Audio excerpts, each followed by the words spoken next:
Bună ziua, dragi privitori! Sunt Codruț Ispășești și astăzi voi fi gazda dumneavoastră.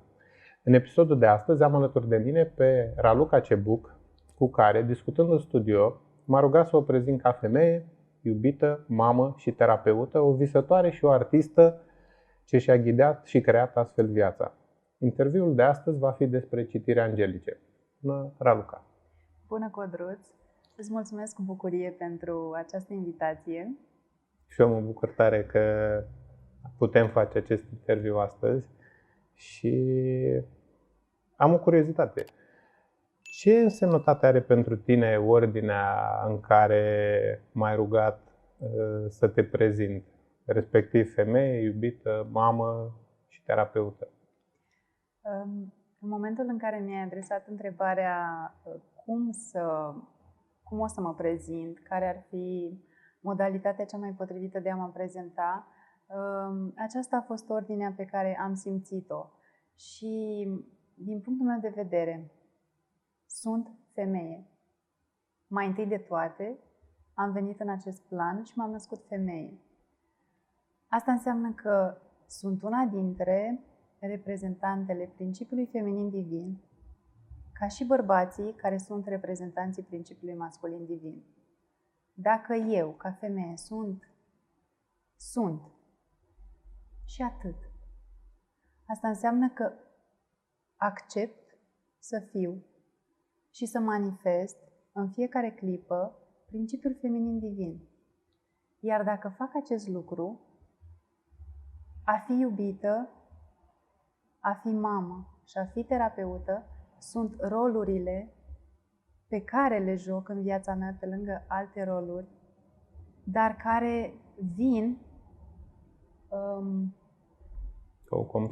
ca o completare cu ușurință în momentul în care eu îmi asum rolul de femeie și îmi doresc din tot sufletul să-l manifest cât mai frumos. Da. Îmi place răspunsul tău, ce să zic. Ce înseamnă pentru tine un om conștient, dacă tot ne aflăm la devii conștient? E întrebarea pe care o punem tot timpul invitaților noștri. Un om conștient înseamnă că el știe foarte bine cine este, pentru că dincolo de aceste corpuri, știi și tu, fiecare dintre noi are un spirit. Este veșnic, acel spirit din noi este veșnic. Și în momentul în care eu nu mă cunosc pe mine la nivel interior, înseamnă că nu sunt și nu pot să mă caracterizez. Dacă eu îmi neg acea parte de unde vin eu și care este veșnică, înseamnă că eu nu mă accept pe mine. Spiritul meu este ceea ce am fost din momentul în care m-a creat Universul sau Dumnezeu sau fiecare cum poate să interpreteze. Și în acest plan am nevoie de corp. Dar la bază este spiritul. Acolo am toate potențialele mele divine și tot ceea ce sunt eu din creația lui Dumnezeu. Dacă eu mă descoper pe mine, mă cunosc, îmi dau seama care sunt talentele mele cele mai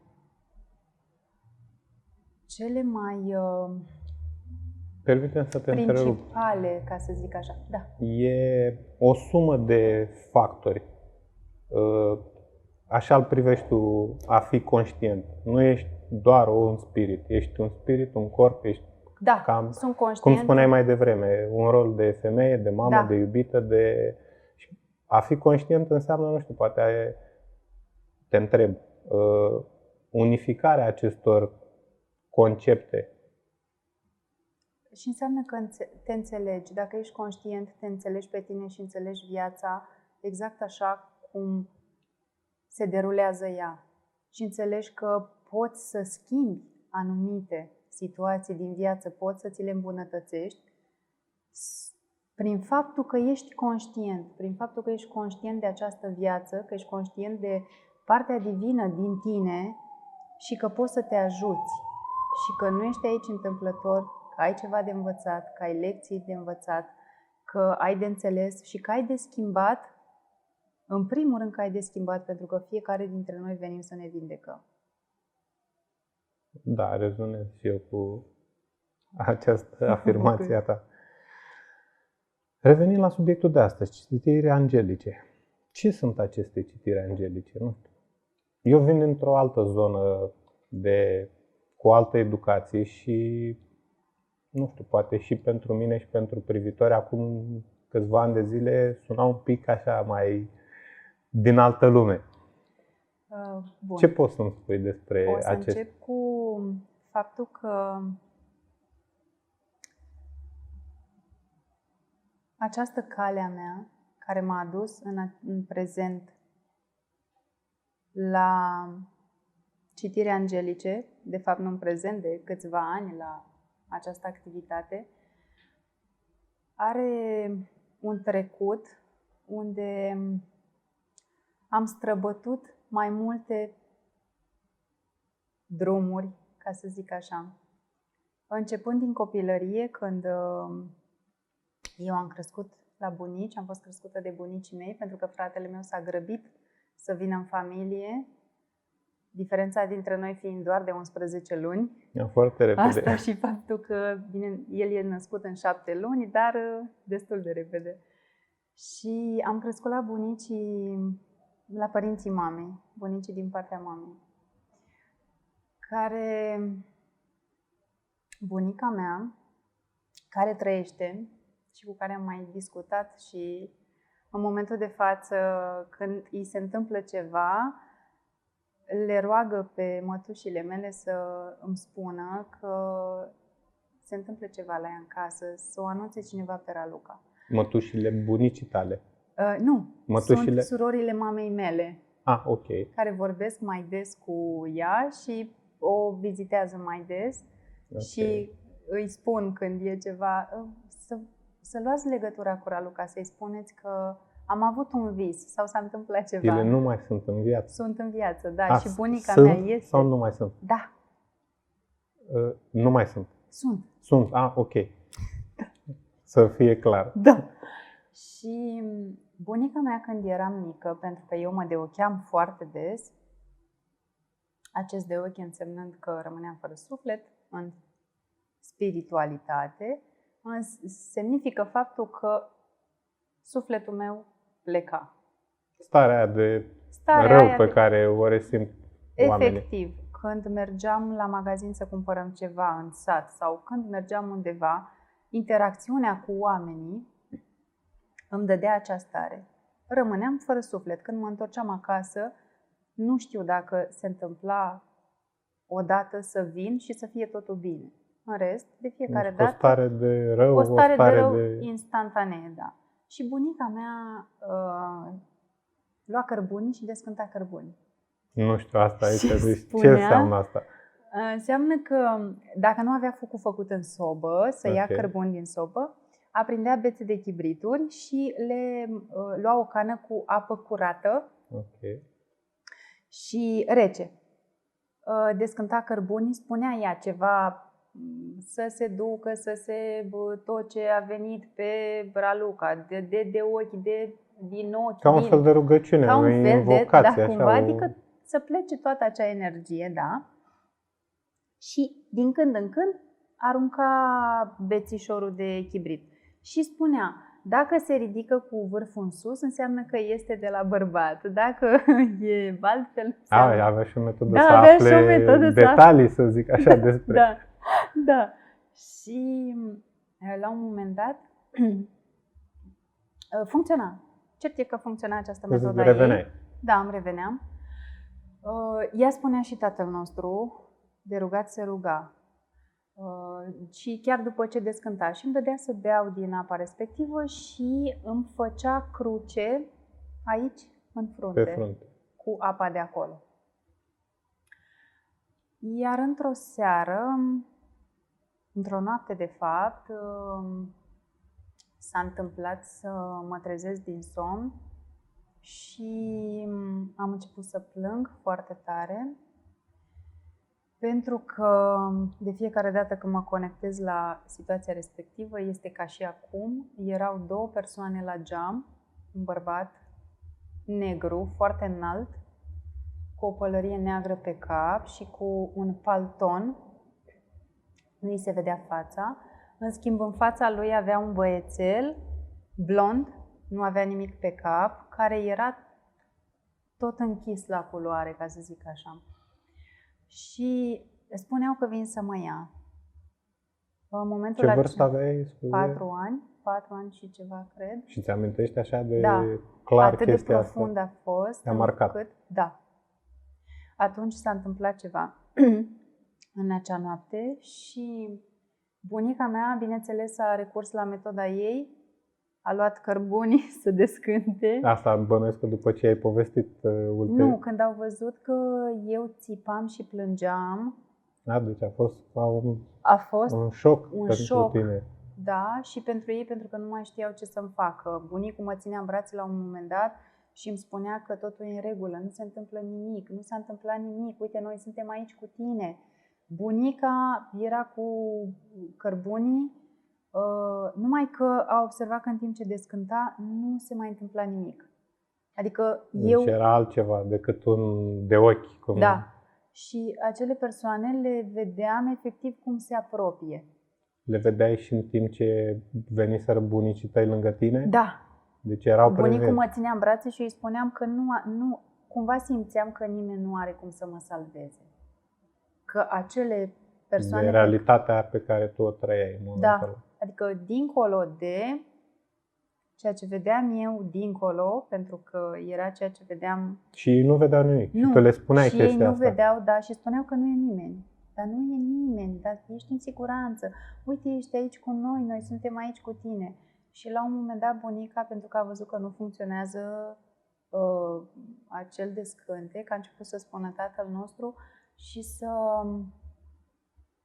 să se roage. Avea o icoană mare undeva în cameră și a început să se roage și, sincer, nu mai știu cum au decurs lucrurile. Cert e că cumva s-a încheiat episodul din seara respectivă. Te-ai liniștit și... Da. M-am liniștit, numai că de atunci s-au mai întâmplat alte situații, la modul că... Deci asta era la 4 ani. Asta la 4 ani. Am venit la părinții mei la vârsta de 6 ani să merg la școală și în casa celorlalți bunici murise bunicul meu spânzurat. De fapt, nu chiar în casă, într-un fânar, undeva în curte. Cert este că în perete, în patul unde dormeam eu, în camera unde dormeam, în fiecare seară când mă puneam la somn, ceva răcăia în perete. Auzeai? Am zis inițial că poate sunt șoareci, poate e ceva în pod și... Ceva obișnuit la Da, țară. ceva obișnuit, da. Apoi, ce se întâmpla pe lângă faptul că auzeam aceste sunete? Și la fel s-a întâmplat și cu situația la 4 ani. Simțeam o frică inexplicabilă. Mi-era foarte teamă de că mi se poate întâmpla ceva și eu nimeni nu mă poate proteja. Simțeam că în lumea asta fizică... Te simțeai, nu știu, ruptă de realitatea aia. Și că nu are nimeni ce să-mi facă pur și simplu în planul ăsta. Că părinții mei nu aveau cum să intervină, bunicii mei la rândul lor n-au avut ce să facă, mai ales pentru faptul că ei... Deci în același timp simțeai, nu știu, realitatea curentă, să zicem, în care, nu știu, iubirea, familia, cei apropiați, și în același timp știai că în momentele respective nimic nu te poate, nu știu, susține, să zicem, în fața temerilor sau senzațiilor pe care tu le simțeai. Situația este că ai mei nu mă credeau.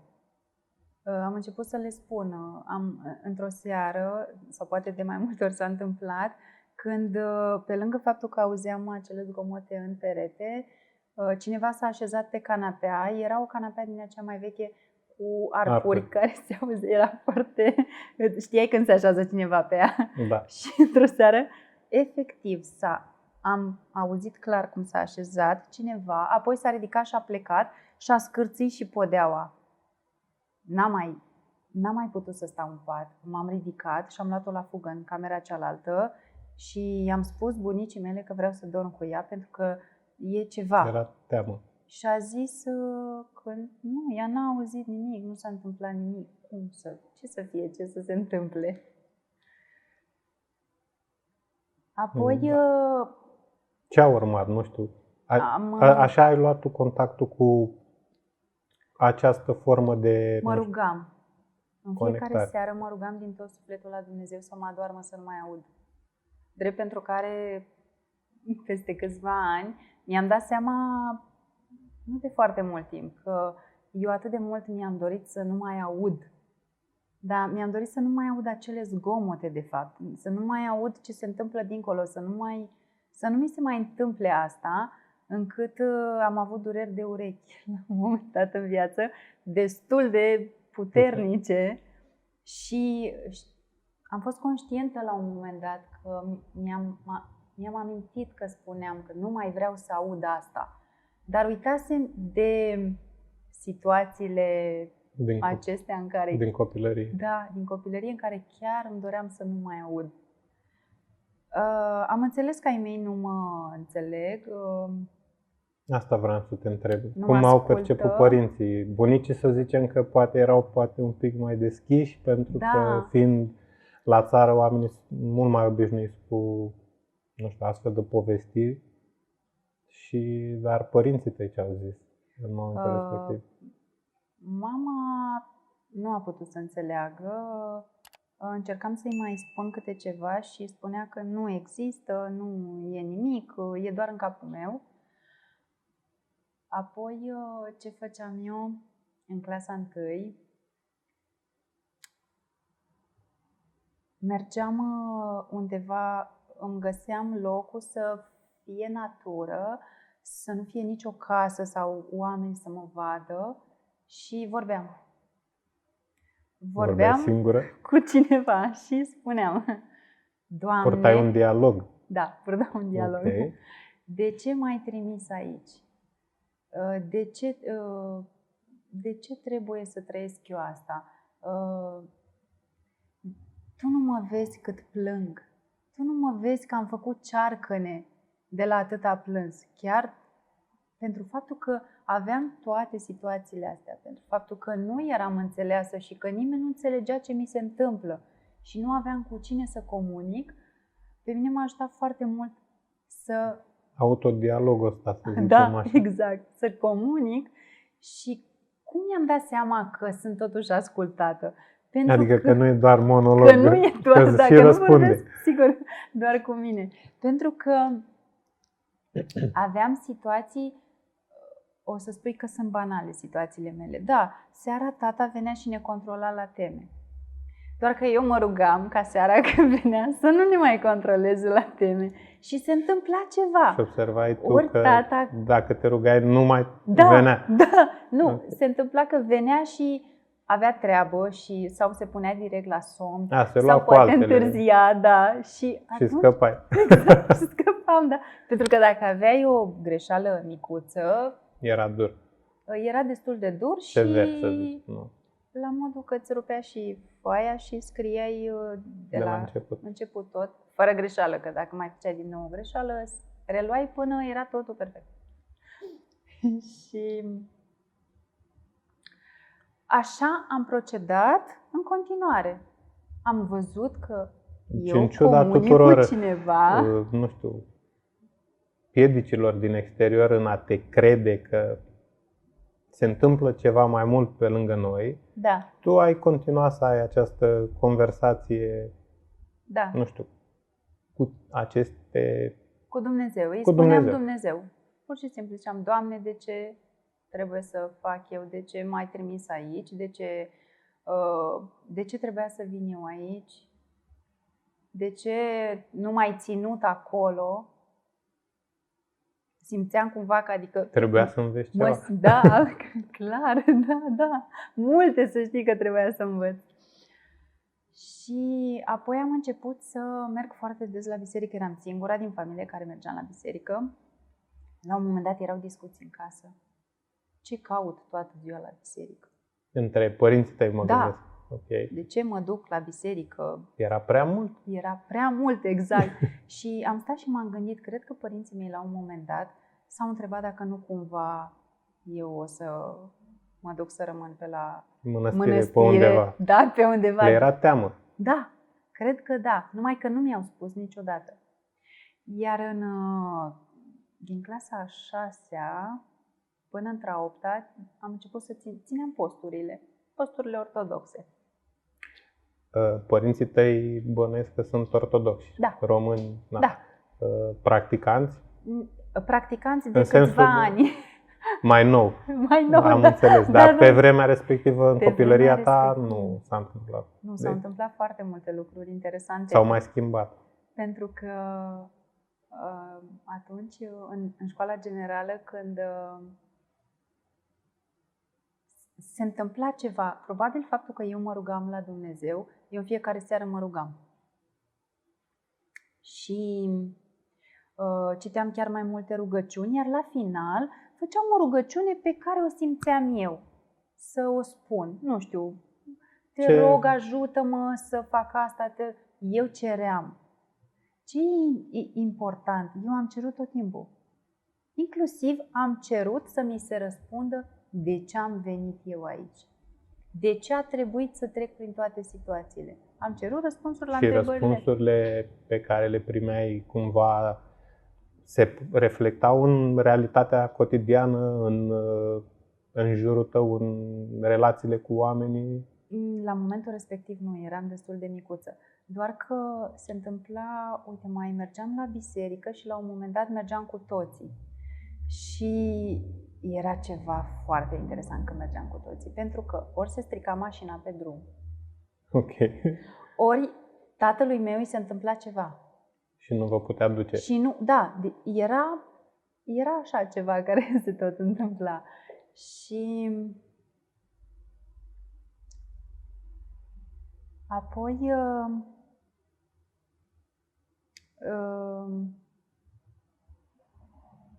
Deci pot să zic că ți-a fost religia de un ajutor în, nu știu, a te înțelege pe tine în... mă simțeam bine când mergeam la biserică. Okay. Mă simțeam... Uite, eu am mers foarte mult încă de când eram mică, pentru că era aproape de noi Sfântul Grigorie de Capolitu. Și simțeam că se întâmplă ceva în momentul în care merg la el. Dar nu înțelegeam ce. Da, nu aveai partea rațională, să zicem, de... La un moment dat am întrebat la școală, în liceu, ce se întâmplă la moaștele de sfinți? Ce e cu moaștele de sfinți? Și ce s-a întâmplat la liceu? Ce s-a întâmplat? E o poveste foarte interesantă cu doamna profesoară de religie, pentru că e doamna profesoară. În prezent mai vorbim, pentru că ulterior doamna profesoară de religie a venit la un curs de-al meu de maestri înălțați. Okay. O să vreau să-mi spui și despre asta mai târziu. Când am întrebat-o, s-a supărat puțin. Pentru că răspunsul a fost, acum, sinceră să fiu, nici eu nu mi-amintesc exact cum am pus întrebarea, cum. Cert e că răspunsul a fost că nu o să scot eu moaștele din biserică. Nu asta a fost. Pe mine mă interesa să-mi explice cineva foarte clar ce se întâmplă dincolo de a merge fizic la moaștele Sfântului. De ce simt eu ceva, schimbare? O curiozitate firească de, nu știu, adolescent. Da. Până la urmă nu era... Adică, nu știu, bănuiesc că nu preluai această dogmă religioasă fără să spui întrebările și să ai curiozitățile tale. Nu la asta te referi. Da. Și apoi mai era o situație pentru că eu am avut contact și cu o altă biserică, Biserica Adventistă, pentru că, apropo de întrebările mele și de... Deci nu te-ai oprit doar la, nu, la răspunsurile standard. Nu, și aveam colegi în clasă care erau adventiști și care nu participau la ora de religie și cu atât mai mult eu m-am dus să văd și ce e acolo. Ai găsit alte răspunsuri? Pe moment, da. Doar că pe mine nu mi-aduceau satisfacție. Mie nu mi-aduceau împlinire.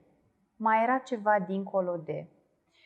De exemplu, am pus întrebarea pentru că eu, în acea perioadă în care mă rugam în clasele, în generală, la un moment dat, maica a venit la mine și am văzut-o pe un nor alb. Era toată albă, frumos îmbrăcată, plină de lumină și norul era atât de frumos și de luminos și mi-a spus: mai ai foarte puțin până la mine. Și am vrut să știu ce înseamnă acest mesaj. Și l-am aflat eu singură cu ceva. L-ai aflat pe parcurs, să înțeleg, deci nu din călătoriile pe la diverse culte religioase. Cred că răspunsul general pentru aceste experiențe este, cel puțin așa a fost la mine, sau percepția lor asupra celor care sunt din afara bisericii, este că avem imaginație. Ok. Ai putea spune, uite, când te ascult povestind chestiile astea, gândul mă duce la ceea ce numim noi intuiție. Poate fi genul ăsta de comunicare, să zic așa, cu divinitatea, ca o formă de intuiție? Da, face parte. Intuiția cred că este acea zonă care poate de multe ori din prea mult rațional și nu ne ascultăm. Deci ești foarte intuitivă. Eu sunt recunoscătoare Universului că sunt intuitivă pentru că, știi, și eu la rândul meu m-am căutat prin numerologie, prin astrograme, prin tot ce ține de... Și la un moment dat am descoperit că una dintre lecțiile mele este să fiu atentă la intuiție. Să fiu atentă la acele mesaje. Ascult vocea aia interioară, să zicem, care... Pentru că, și am observat că așa se întâmplă, în momentul în care mă abat de la informația care mi se transmite sub forma asta și încep să o gândesc eu strategic, și dacă fac așa, și dacă fac altfel, și dacă... Nu iese. Nu se întâmplă. Nu se întâmplă și nu se rezolvă. Uite, pe lista de întrebări mai am o altă întrebare. Unde în altă parte ai mai găsit înțelegere și ghidare, nu știu, în descoperirea asta ta de sine? În afară de, nu știu, să zicem, biserică. Ai zis numerologie, nu știu, poate în altă parte sau... Eu, având în vedere că am luat contact cu Biserica Adventistă, ce se întâmpla la ei? Ortodoxia mai are cât de cât tangență cu astfel de practici, ca să zic așa, adică ei știu de numerologie. În schimb, dincolo îi refuză categoric. Sunt mai radical decât ortodoxii. Foarte radical, da. Deci nu se discută absolut nimic. Totul, din punctul acesta de vedere, este greșit. Totul, adică tot ce ține de... Tot ce e în afara convingerilor lor, să înțeleg. Da. Ok. Cam dure așa. Da. Parcă. Și atunci eu am învățat, am studiat Biblia, am propovăduit Biblia în perioada aceea și am oferit Biblii cu intenția de a ajuta oamenii, de, până la urmă, cred că e bine să citești la un moment dat și Biblia. Uite, eu am reținut foarte bine Levitic 22. Să spun cum e cu Levitic 22. Spune-mi, te rog. Din punct de vedere alimentar, la adventiști nu se consumă carnea de porc, pentru că în Levitic 22 spune așa, adică este în Vechiul Testament. Oamenii au voie să consume toate animalele care au copita despicată și rumegă. Okay. Porcul are copita despicată, dar parcă nu asta rumegă. e și la musulmani, nu? Nu sunt Cred sigur, că... sau la evrei cu mâncarea lor halal. Cred că și da. Ok. O adaptare, să zicem. Da.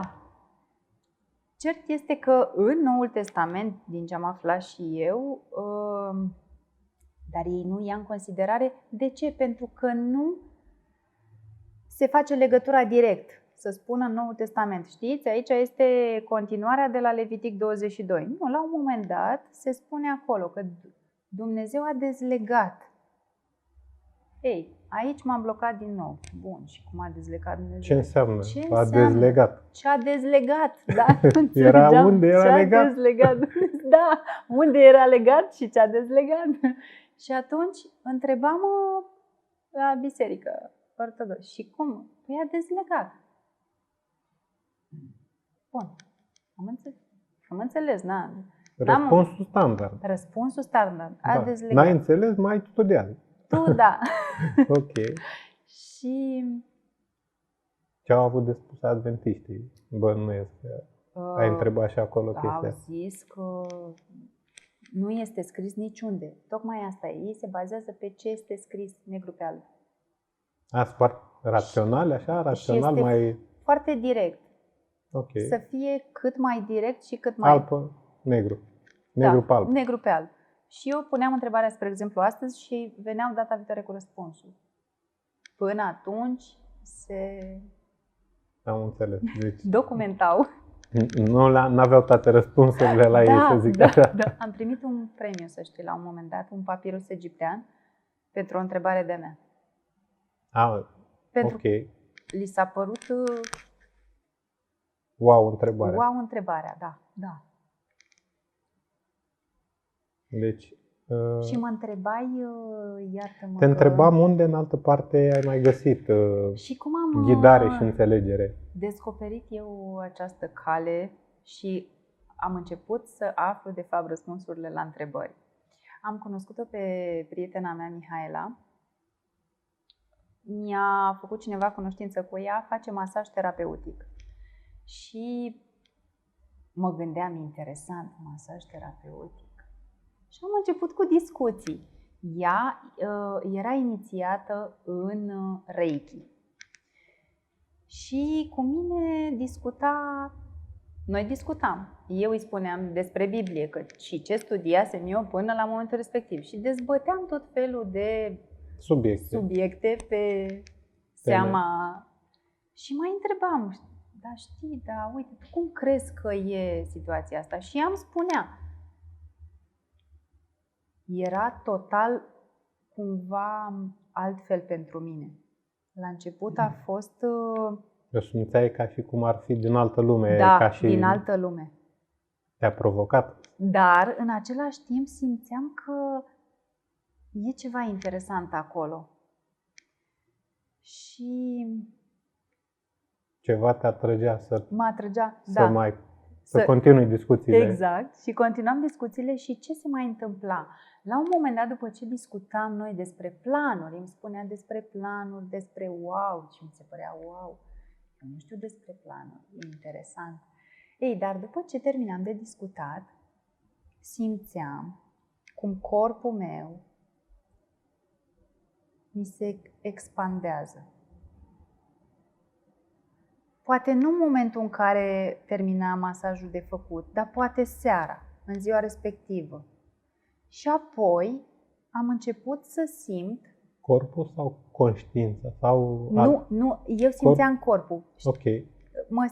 Stăteam întinsă pe pat și cumva simțeam că era foarte interesant așa. Brațele mele, parcă le vedeam cum se expandează și cresc dintr-o dată. Mari, mari, mari. Și tot corpul se face mare, mare. Eu îmi vedeam corpul ăsta că se face mare.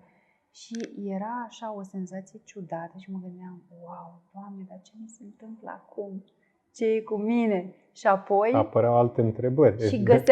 și găseam tot timpul alte subiecte de discuție. Și o întrebam, știi, da, am simțit asta. Și ea care studiase și Reiki și yoga și îmi spunea tot felul de informații. Avea și alte răspunsuri decât de standardele răspunsuri pe care le ascultase până atunci. Da. Și atunci am început să caut și eu și să văd totuși ce se întâmplă dincolo de, pentru că mesajele au tot venit. Adică mai veniseră informații despre zeițe, despre, doar că mie mi se păreau așa, dar ce aș putea să fac cu informația asta? Nu știu dacă aș putea să fac ceva. Și pentru faptul că aveam dureri de cap periodic, care erau de fapt migrene, țineau 2-3 zile, în care pur și simplu stăteam la pat cu perna pe cap. Deci nu puteam să fac absolut nimic. La un moment dat am întrebat-o și pe ea, pe Mihaela, ce aș putea să mai fac. Pentru că din punct de vedere medical mi s-a prescris inclusiv ginkgo biloba, mi se spunea că e posibil să fac. Te referi la medicina alopată? Da, la medicina alopată. Cu ginkgo biloba? Da, că pot să fac, să-mi pleznească ceva, un vas la cap, adică la modul ăsta, așa mi s-a spus. Doar că nu își făceau niciun efect acele fiole, deci le luam și nu se întâmpla absolut nimic. Da. Bănuiesc că Nurofen și, nu știu, alte... Nu. N-ai încercat niciodată? Nu, dar nu aveau... N-aveau efect? Nu aveau efect. Ok. Și acum 10 ani, de Sfântul Ion, am primit inițierea pe Reiki. A fost așa frumos de ziua mea, de Sfântul Ion. Și o altă cale spre devenirea ta, să zic așa. Da. Știu că ai 2 copii minunați, un băiat și o fetiță. Și sunt curios dacă, nu știu, modul ăsta de comunicare, să zicem, pe care îl ai tu, acest dar al tău, dacă vrei, să transmiți și către ei. E ceva ereditar sau îți aparține doar ție? Din punctul meu de vedere, eu cred că fiecare dintre noi avem daruri cu care venim. Abilități. Și abilități. Da. Apoi, eu, personal, am comunicat cu fiul meu prima dată la 7 săptămâni. În momentul în care mi era foarte rău și știam că dimineața o să trebuiască să mă internez pentru că aveam stări de greață foarte intense și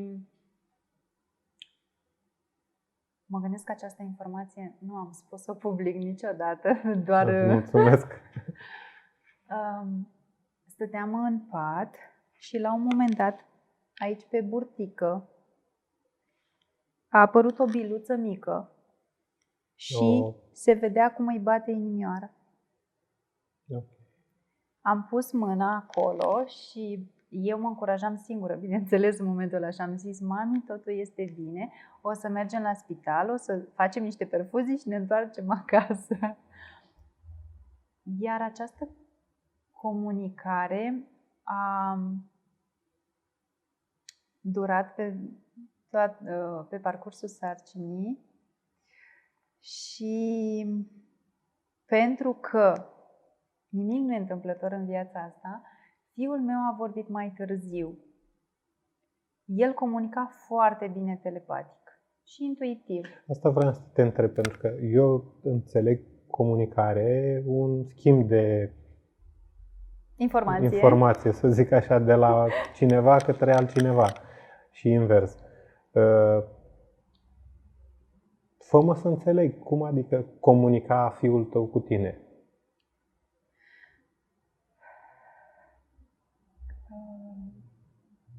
Cum simțeai acest răspuns, să zicem, care venea din partea lui? În cuvinte. E ca și cum cineva... Puteai să faci diferențierea asta mentală, să zic?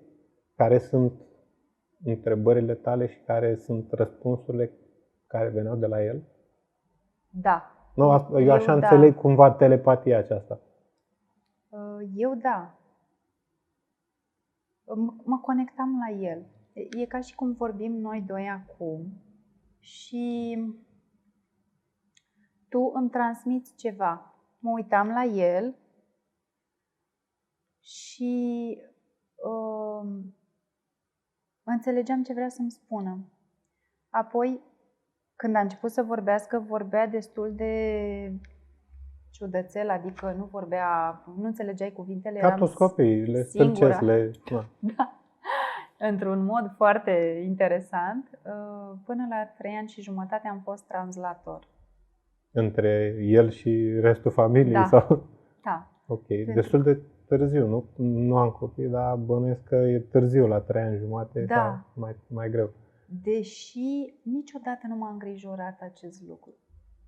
Eu am Ai știut, perceput chestia asta ca pe o stare firească. Sigur, că totul este natural, că este modul lui de a se dezvolta, că sunt lecțiile mele. E clar că ceva am avut de învățat de acolo și m-a ajutat extraordinar de mult. Pentru că noi comunicând tot timpul, la nivelul acela, de fapt ce se întâmplă? Te conectezi la tine, la nivelul acela profund. Noi ne conectam la nivelul profund și ne comunicam dincolo de cuvinte. Da, sigur. Foarte. Și apropo de dar,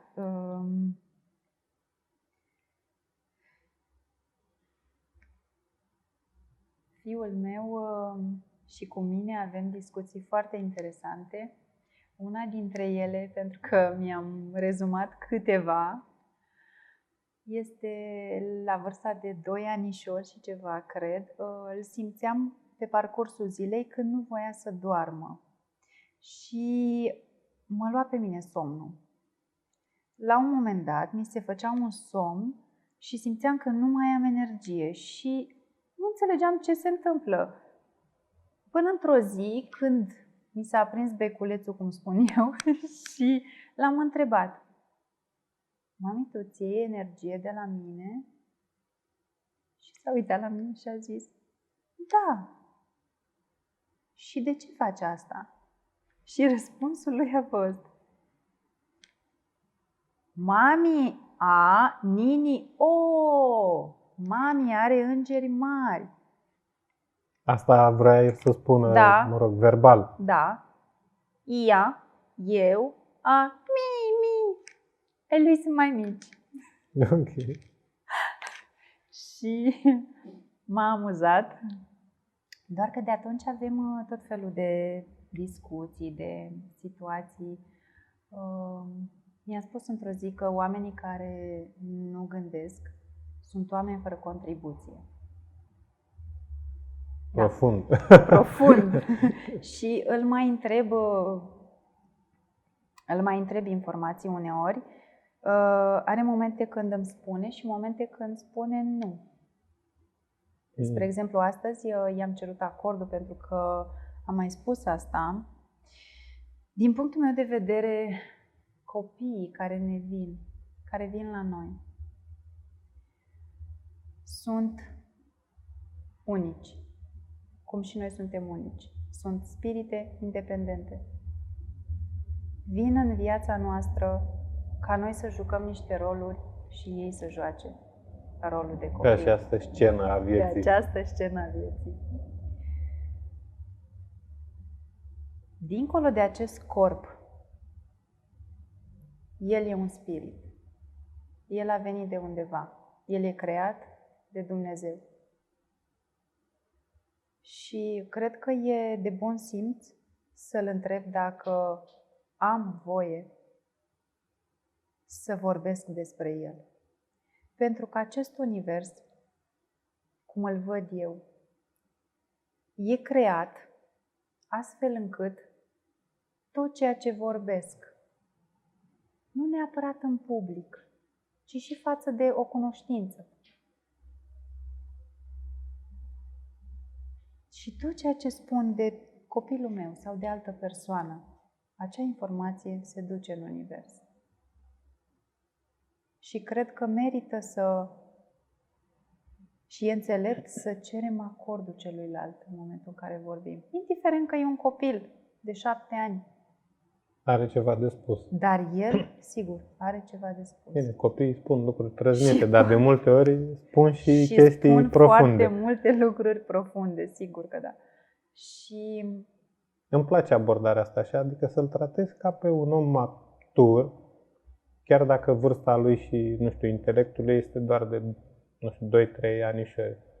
Eu zic că nici intelectul lor nu este de vârsta asta, pentru că în momentul în care acești copii se nasc treziți spiritual și ei sunt conștienți de ei, ei sunt într-un fel asumați. Ei știu da, ce mă fac. refeream la faptul că poate nu au încă dezvoltat limbajul și vocabularul și modul ăsta uzual de comunicare. Da, numai că eu pun preț, ca să zic așa, pun foarte mult preț pe ceea ce se află acolo, la nivelul acela profund. Și, sincer, eu m-am rugat la Dumnezeu să aibă parte inclusiv de educație care să le fie benefică lor. Și nu numai copiilor mei, ci copiilor care vin aici pentru că sunt altfel. Pentru că universul în momentul de față e altfel. Pentru că lucrurile s-au schimbat foarte mult. La fel cum și noi am fost diferiți față de părinții noștri și ei și tot așa, generație de la generație. Da. Și poate ei, nu știu, ne arată altceva și modul în care reacționăm noi ar trebui să fie mai, nu știu, să ne adaptăm la ce ne spun ei, nu de multe ori să-i ghidăm pe, nu știu, calea noastră. Eu îi spun, apropo de maturitate, și da, cred că uneori am exagerat pentru că am senzația că eu când vorbesc cu fiul meu, vorbesc cu un adult. Dar mi se pare corect ca în momentul în care copilul înțelege lucrurile într-un fel anume, să-i spui exact cum stau lucrurile. Uite, exemplu concret. Am fost la vârsta de 3 anișori, cred 3 ani și jumătate, să îi se ia sânge pentru analize. Să văd dacă este tot în regulă. Abordarea din domeniul respectiv a fost că o batem pe mami pentru faptul că a venit să te înțepe sau nu mai știu ce facem pe doamna asistentă. Și am zis... Da, povești de-astea de genul să-l păcălim pe copil să nu știu ce. Să-l păcălim cu ce? Și eu i-am spus clar. Eu, când am plecat astăzi de acasă, am discutat cu copilul meu acest aspect. Mami, o să mergem acolo. I-am explicat tot. Există un laborator unde acel sânge merge pentru a fi analizat, să vadă cum sunt celulele, ce se întâmplă. Ce se întâmplă cu noi? O să ne ia puțin sânge, ne înțeapă puțin, ia puțin sânge și atât. O să doară? Da, puțin de tot, înțepătura, o să simțim înțepătura. De ce să mințim? Asta e realitatea. Așa le explic. Mai realistă, nu cosmetizată și... Da, de ce să o cosmetizăm? Ce? Mă gândeam, care e avantajul pentru cosmetizarea unei astfel de situații? Habar n-am. Eu? Probabil le e mai ușor celor care o cosmetizează, dar asta nu înseamnă că fac și bine, mă gândesc. Da, eu cred că e... Bine, sunt abordări, poate pe vremea noastră sau funcționa. Știi? Eu mi-amintesc că mă ducea mama la tuns și de fiecare dată când vedeam doamnele respective îmbrăcate în alb, mi-aducea aminte de spital și trebuia să se dezbrace de halatul acela ca să pot să mă tundă, că altfel făceam ca toate alea. Poate în ziua de azi nu mai e necesară astfel de abordare. Nu, eu nu cred, pentru că uite, eu am fost un copil altfel, poate eu privesc prin prisma mea. În momentul în care îmi spuneai ceva când eram mică, tu puteai să-mi spui, dar eu nu puteam să cred orice, nu puteam să accept orice informație. De sine mai... Da. Și atunci mă gândesc că orice copil poate totuși să... Da, o perioadă în viața lor în care e foarte important și ce îi învață cei din mediul lor, familie, sistemul educațional. Dar ei pot să facă diferența. Eu cred că ei pot să facă diferența. În ziua de azi mai mult decât am făcut-o mai mult. Foarte interesant. Cel puțin pentru mine sună altfel. Să revenim un pic la aceste citiri angelice. Înțeleg acum mai bine comunicarea ta cu mediul acesta în exterior și mai mult decât percepem cu ochii. Revin cu această întrebare. Ce sunt aceste citiri angelice? Nu știu. Explică-mi mai... Citirile angelice...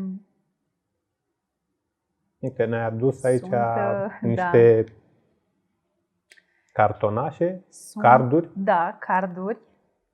Carduri oracol. Le folosești în... Le folosesc în ghidare. Din punctul meu de vedere, sunt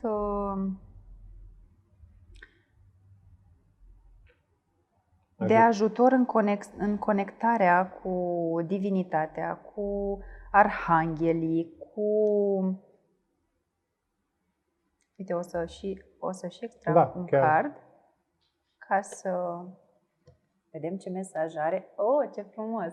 Avem de la arhanghelul Gabriel astăzi, pentru că înainte să vin aici, el a fost primul pe care l-am simțit că vrea să fie alături de noi. Tocmai pentru că e vorba de comunicare, este vorba de inspirație.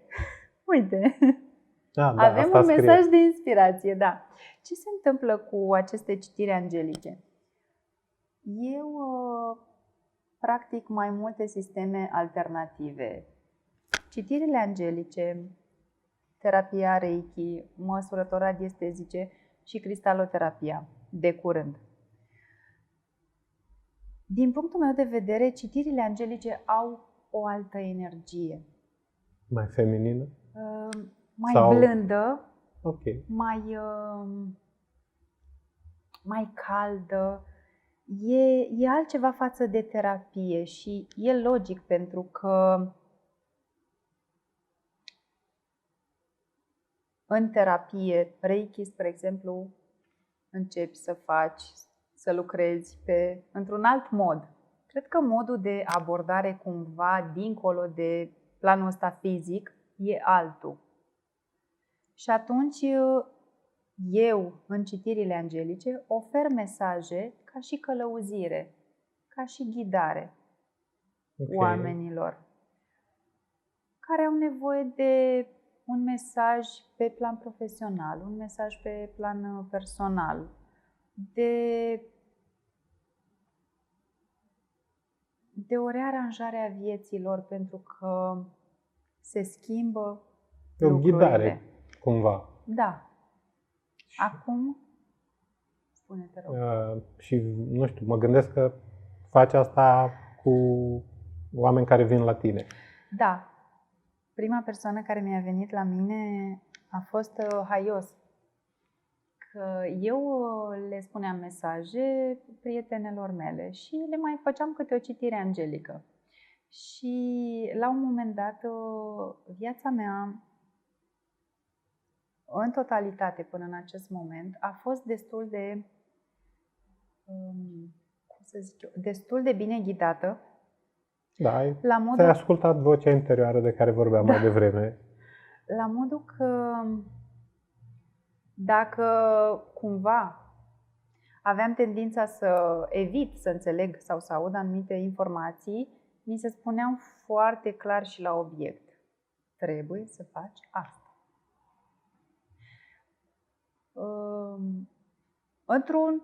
Prin mai multe modalități. Și am cerut la un moment dat ghidare ce am eu de făcut. Pentru că eu, din punct de vedere profesional, am terminat liceu de artă, apoi am intrat în afaceri. Mi-a plăcut foarte tare în afaceri. Pentru mine mi-aș fi dorit să merg. Funcționa intuiția. Sigur, da! La maxim. Și la vârsta de 19 ani, eu am luat prima linie de credit, fără să știu ce aia contabilitate.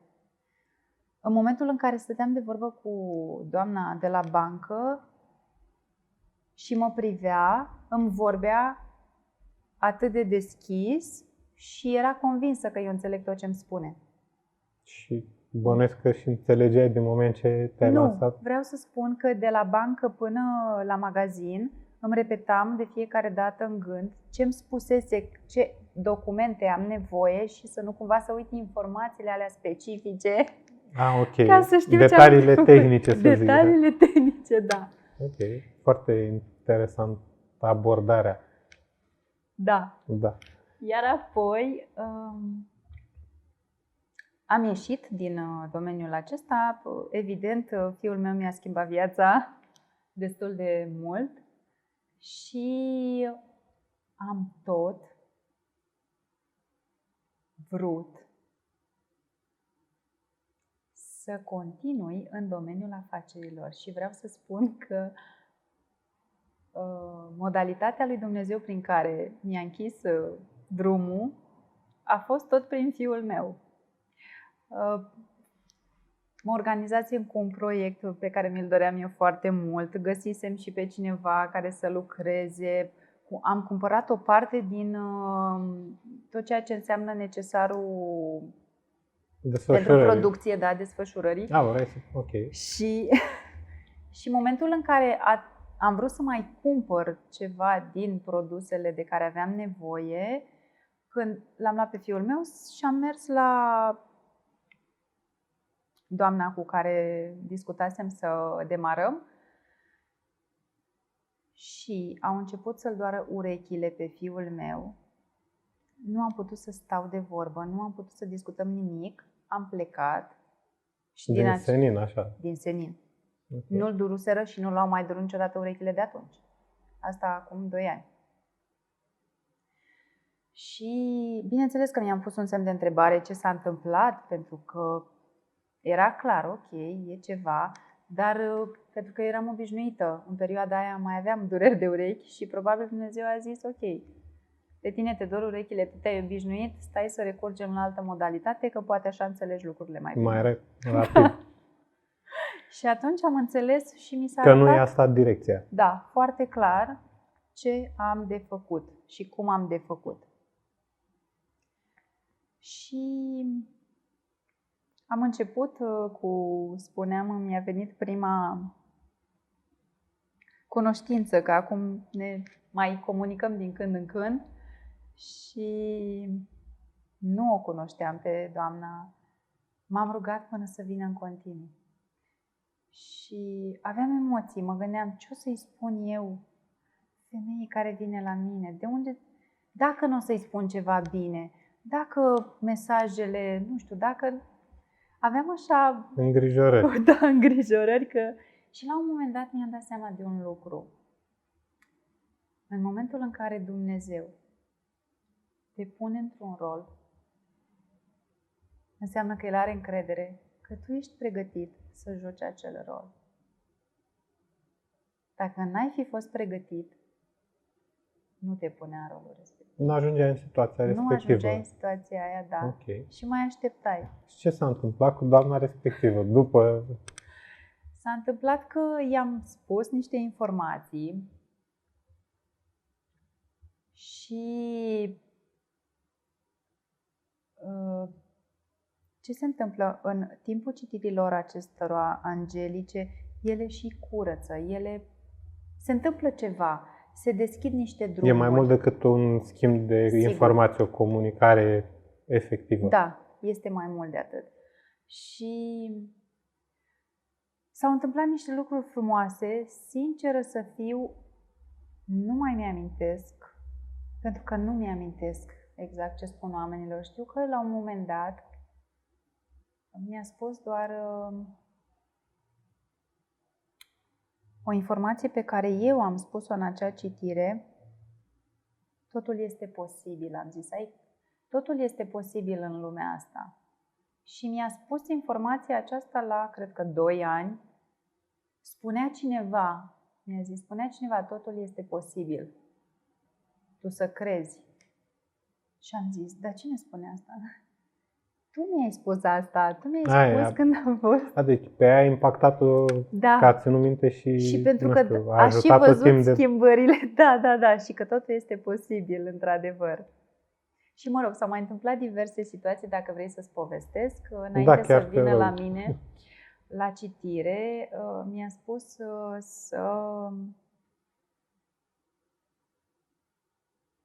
s-a întâmplat ceva în casă, s-a mișcat ceva la ea în casă, ceea ce era dubios, adică nu se întâmplase până la momentul respectiv. Iar apoi, când ne-am întâlnit noi undeva la ea, acum vreo 3 ani, cred, ne-am întâlnit la o cafea să discutăm și momentul în care a fost foarte interesantă. Mă gândeam ce haios e Dumnezeu, așa, prin manifestările Lui. Am așteptat-o în sală de conferințe la ea, la hotel. Și eram cu o altă prietenă, televizorul era oprit, telecomanda era în capătul sălii de ședințe, doar că în momentul în care a intrat în sala de ședințe a pornit televizorul. Și s-a uitat la mine și a zis, tu ai făcut asta. Tu te-ai uitat la ea? Da, eu m-am uitat la ea și am zis, nu am făcut nimic. Nu, zice, e ceva că eu de fiecare dată când mă întâlnesc cu tine, știi, mi se întâmplă ceva așa. Și am zis, dar eu nu fac nimic. Nici chestii inexplicabile. Da, chestii inexplicabile, tocmai pentru că eu am ajuns la concluzia că Dumnezeu sau Universul, sau fiecare cum vrea să-i spună, are pentru fiecare o modalitate de a-l aduce pe calea lui, de a-l aduce să se cunoască. Pentru că am observat oamenii, fiecare au tot felul de situații care li se repetă. Sincronicitățile alea de care tot auzim așa. Da, dar se repetă prin modul lor. Propriu și personal de a înțelege. Și personal. La mine se repetă într-un alt mod. Au un tipar în cazul tău, în cazul meu nu știu, poate au alt tipar. Da, pentru fiecare sunt moduri diferite de abordare. De comunicare, dacă vrei. Și de comunicare, sigur că da. Și atunci, probabil că undeva, dacă ai o îndoială cu privire la, nu știu, astfel de situații, Universul are grijă să-ți arate că așa este, că se poate întâmpla acel lucru și că da, totul este posibil. Și acum, tot legat de citirile angelice, eu personal, când am o situație căreia nu-i găsesc un răspuns, nu-i găsesc o rezolvare, îmi iau, mai întâi mă rog să mă ghideze care sunt, pentru că am mai multe tipuri de carduri, că îmi plac foarte mult. Văd cu dragoni, avem arhangheli. Și dragoni și arhangheli și cu principiul feminin divin și cu, aici avem șoapte de iubire, sunt foarte frumoase și cu maestri înălțați. Cert e că mă rog înainte să-mi spună care dintre ei au un mesaj pentru mine și îi rog să îmi spună mesajul lor cu privire la situația respectivă, pentru că mă rog pentru, nu știu, să înțeleg eu ceva. Okay. Am avut o situație în care aveam ceva de vândut, un imobil, și nu înțelegeam ce blochează acel ceva. Și în maxim 3 zile cumva se întâmplă niște lucruri. Și am început să primesc informații cu privire la că mai era ceva totuși de rezolvat cu o hârtiuță, că la bancă nu se derulase Procedura nu știu procedura care. de către ceilalți, de către cumpărători. Și astfel am putut să rezolv. Am zis, ok, deci eu nu știam de informația respectivă, nu știam de asta și atunci pot să fac ceva să rezolv.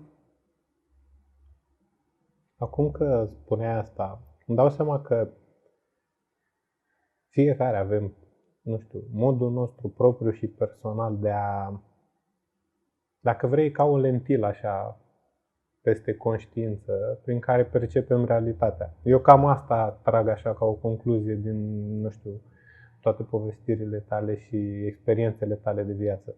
În acest plan, eu cred că există, într-adevăr, cum spui și tu, moduri diferite. Sunt atâtea modalități de a ne cunoaște. Important e ca omul să vrea să se cunoască.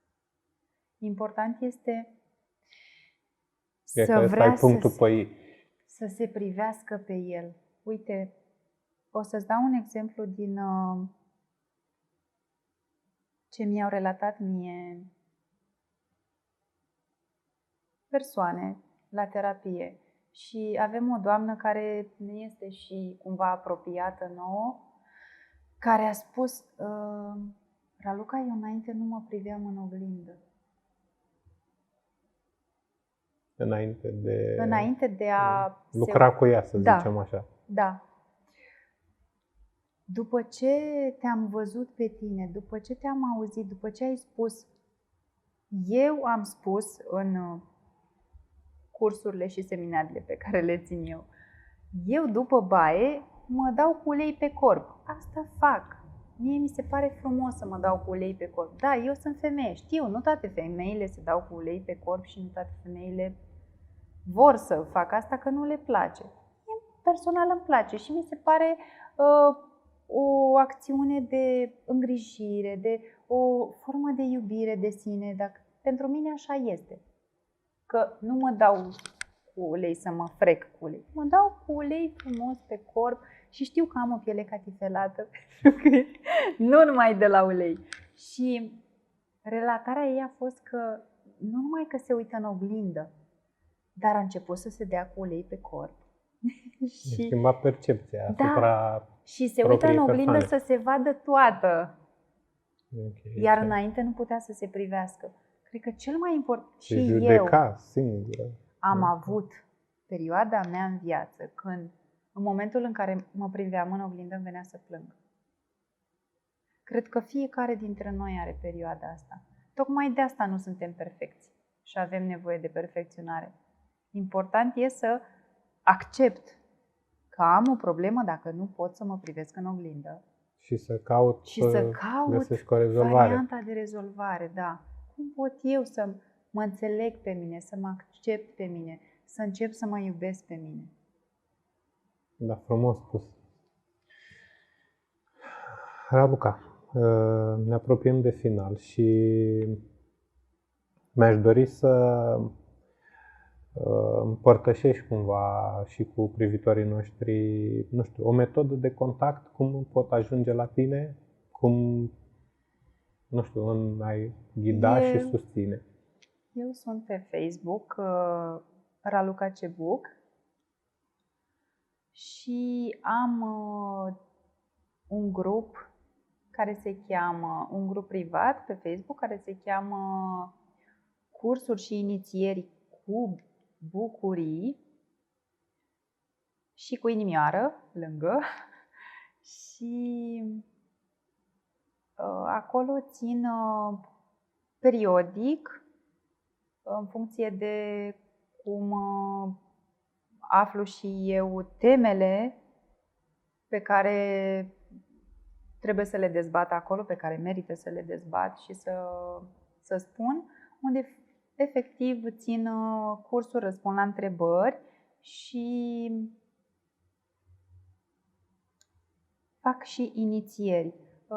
Am procedat cumva ca la fiecare curs pe care îl fac să fie și o inițiere, pentru că inițierile acestea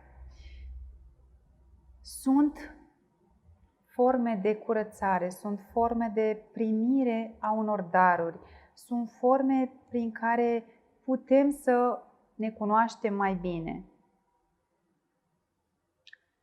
Și deocamdată ofer numărul meu personal în momentul în care, pentru consultațiile o să-l trecem în genericul episodului de astăzi. Da, am zis că o să achiziționez o cartelă separat să fie strict pentru business. Terapie, exact, da. Terapie, mai bine spus, da. Înainte de a ne lua la revedere și cu speranța să mai facem și alte episoade, Doamne ajută, aș vrea să te întreb așa, ca o concluzie de final, nu știu, ceva mai simplu așa pentru privitori, asupra, nu știu, acestor forme de comunicare, dacă vrei, puțin mai greu accesibile pentru marea majoritate. Uite, o să-ți dau un exemplu foarte frumos.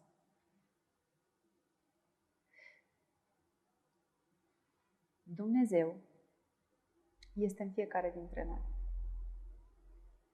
Dacă eu vreau să aflu răspunsul la o întrebare și nu înțeleg ceva, pot doar să întreb. Să lansez, cum am spus, universul are urechi. Tot ceea ce lansez cu gândul, cu vorba, voi primi răspuns. Dar în momentul în care cer concret, Doamne, ajută-mă să aflu răspunsul, pot să cer prin Tine.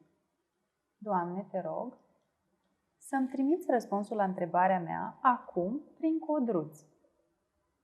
Și ce urmează Codruț? Și ce urmează Codruț să spună s-ar putea să facă parte din ceea ce vreau eu să aflu. Că poate Codruț nu-și dă seama că îmi dă o informație și că undeva este manifestarea lui Dumnezeu prin el, prin ceea ce am eu nevoie.